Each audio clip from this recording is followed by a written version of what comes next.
Assalamualaikum warahmatullahi wabarakatuh. Saya Umi alias Zahroh dari kelas 12 TKJ 5 nomor absen 24.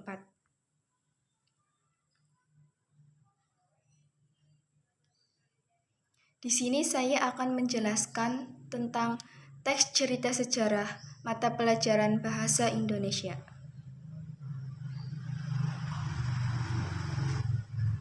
Teks cerita sejarah berbeda dengan teks sejarah. Berikut penjelasannya.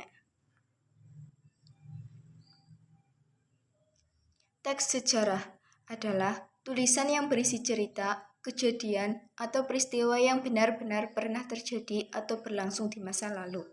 Sedangkan teks cerita sejarah adalah teks yang menjelaskan dan menceritakan tentang fakta dan kejadian masa lalu yang menjadi latar belakang terjadinya sesuatu yang mempunyai nilai sejarah.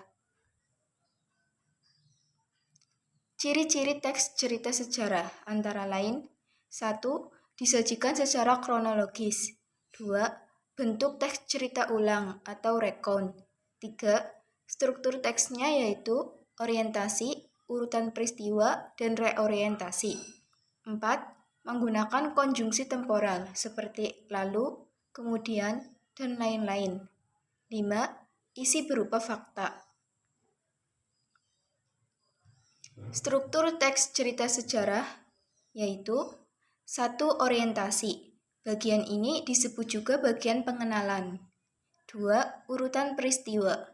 Bagian ini merupakan bagian yang isinya menceritakan kronologi peristiwa sejarah yang disusun sesuai urutan waktu. 3. Reorientasi. Bagian ini merupakan penegasan ulang dalam teks sejarah. Teks cerita sejarah dibedakan menjadi dua, yaitu 1. Teks cerita sejarah fiksi adalah teks cerita sejarah yang tidak nyata.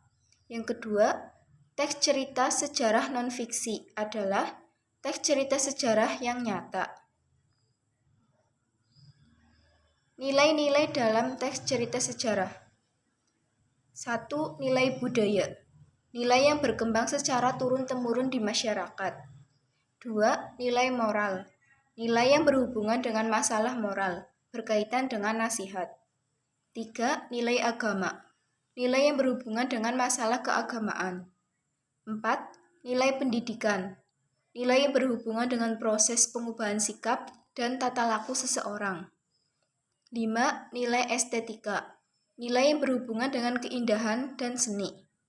6. Nilai sosial. Nilai yang berhubungan dengan kehidupan di dalam masyarakat. Menganalisis kebahasaan teks cerita sejarah.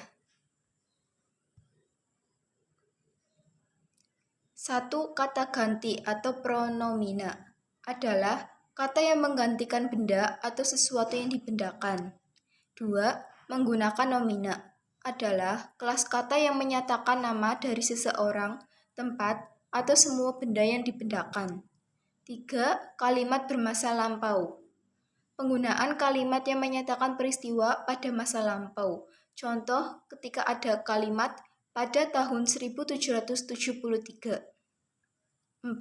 Frasa adverbia adalah frasa yang kelompok kata di dalamnya menduduki fungsi kata keterangan.